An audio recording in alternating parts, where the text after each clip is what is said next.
First of all, what is the definition of belonging? Because belonging means different things to different people. So I like to explore for people in the room, what does belonging mean to you? For me, it's a two-way street.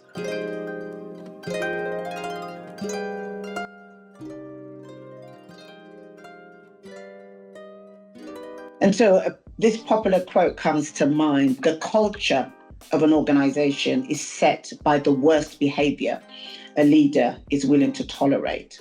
So there are a few things that I unpack there. First of all, what is the definition of belonging? Because belonging means different things to different people. So I like to explore for people in the room, what does belonging mean to you? For me, it's a two-way street. If you want to feel that you belong within an organization, but what are you giving? Are you enabling others feel that they belong? And so it's centered on that two-way street. And what are the, I would say, ingredients to create the right conditions for belonging to be a thing within the organization? I like using some of the terminologies of our younger generation. What is the vibe around belonging? How does it feel to be in a place where there is a culture of belonging? So those are kind of the areas that I explore. It's a two-way street, and everyone has a part to play in creating that culture of belonging.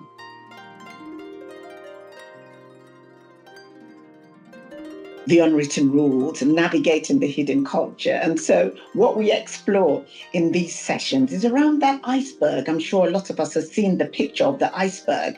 What is on top and what comes underneath? And so the policies, they're things that we are told around at induction. The things that we explore within the session are those things underneath, what they don't tell us at induction.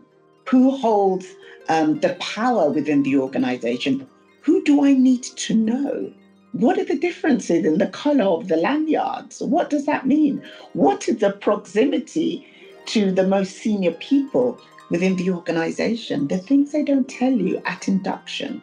And that is what we discuss, understanding how to navigate the hidden culture, a culture that we know exists, but it's hidden.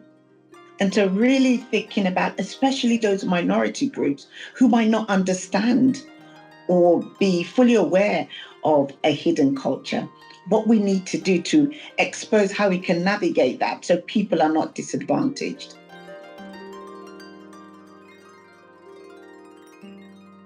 So I think for me, it's empowerment. That's really important. It's inspiration. I like to lead people with a call to action. And I like people to reflect, because a lot of what I talk about in my public speeches, people know. They talk about them in their day-to-day. They experience it. So I always have that point of reflection. When you go away from one of my public speeches, what are you going to do differently? What action are you going to take? A lot of the time when I give public speeches, it's around probably a national diversity date or, something that's topical within the world at that point in time. And so for me, it's about empowering people, equipping people with some knowledge, with some information, with possibly a framework. But for me, it's about asking people. And so when you leave here today, what are you going to do differently? And I generally say, if you don't act on anything you've heard, you'd have wasted your time and you would have wasted my time. So it's a bit of a call to action, generally, for me.